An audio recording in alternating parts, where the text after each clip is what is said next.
The trade of the century just shook the foundations of the AFC, and the Las Vegas Raiders are the ones holding all the cards. Max Crosby is officially a Baltimore Raven, but before you mourn the loss of a legend, you need to see the absolute haul that General Manager John Spytek just brought back to the desert. We are talking about a total franchise reset that has turned the silver and black into the wealthiest, most dangerous team in the NFL draft overnight. If you want to stay ahead of every massive roster move and draft day shocker this offseason, hit that like button right now, share this with a fellow fan, and subscribe to the channel so you never miss a beat. Let's be real, Raiders fans, seeing Max Crosby in anything other than silver and black is going to be painful. For over half a decade, he has been the heartbeat of this organization, the soul of the defense, and the one player we could always count on to give 110% even when the rest of the team was struggling. But the NFL is a business, and sometimes the hardest move is the one that actually saves the franchise. The trade to Baltimore wasn't just a random transaction, it was a strategic explosion. By moving Crosby, John Spytek secured 2 massive first-round picks, including the number 14 overall selection this year. Think about the value there. We just got a return comparable to what a team would expect from Micah Parsons, despite Max being older and having a more significant injury history. It's a move that moves the needle from struggling to rebuild to accelerated powerhouse. Is it possible that trading away our biggest star is actually the smartest decision this front office has made in 20 years? The financial breakdown of this deal is where things get truly legendary. Because of how the Raiders structured Max's contract, almost all of his guaranteed money had already been paid out. By moving him now, the team is walking away with a dead cap hit of only $5 million. To put that in perspective, we have nearly $30 million in dead cap tied up in Christian Wilkins alone. The books are officially clean. Right now, according to the latest figures, the Raiders are sitting on a staggering $120 million in cap space. And that's before we even account for the release of Geno Smith, which rockets that number up to $127 million. Aside from Colton Miller, who absolutely deserves every penny, there isn't a single player on this roster making over $10 million. We have the draft capital, we have the clean slate, and most importantly, we have the cash to outspend anyone in free agency. Now let's get into the fun part, the 2026 NFL Draft. With the number 1 overall pick locked in, the path is clear. Fernando Mendoza, the Heisman-winning sensation from Indiana, is the consensus choice to become the new face of the Las Vegas Raiders.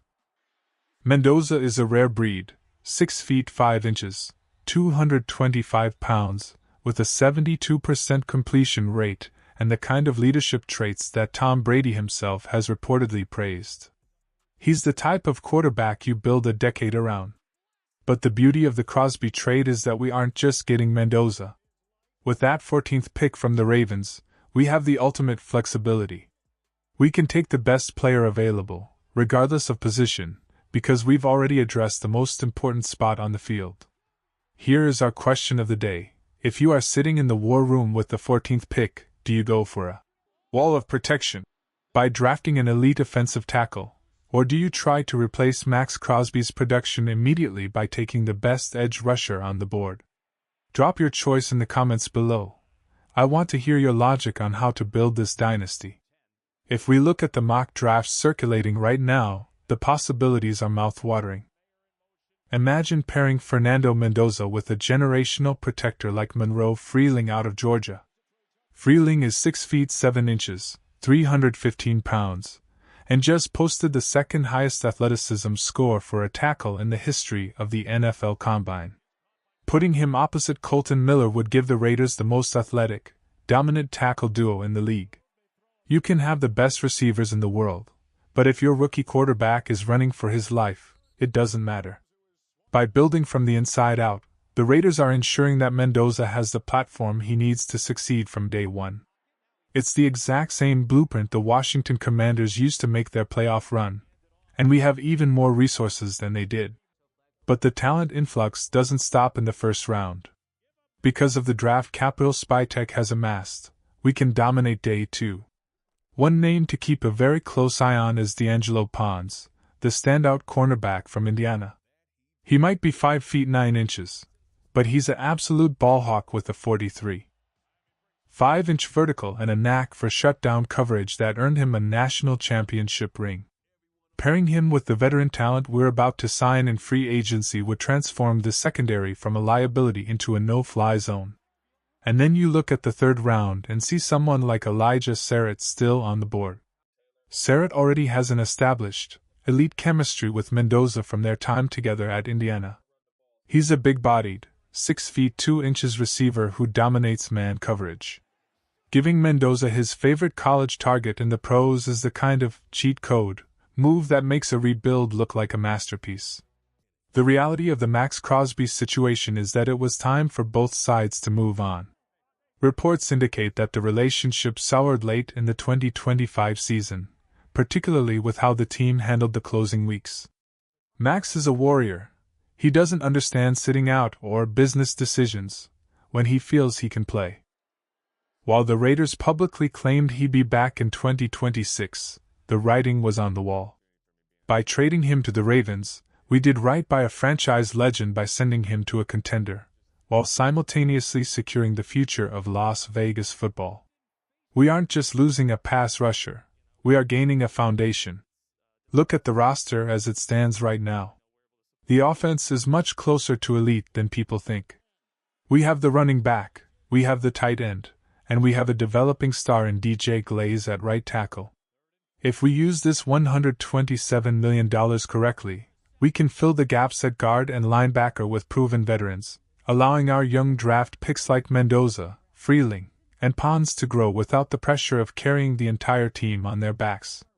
This is the Commanders model, on steroids. We have 2 first-round picks this year, and because of the Ravens deal, we have 2 first-round picks next year as well. This is a 4-year window of dominance being opened in real time.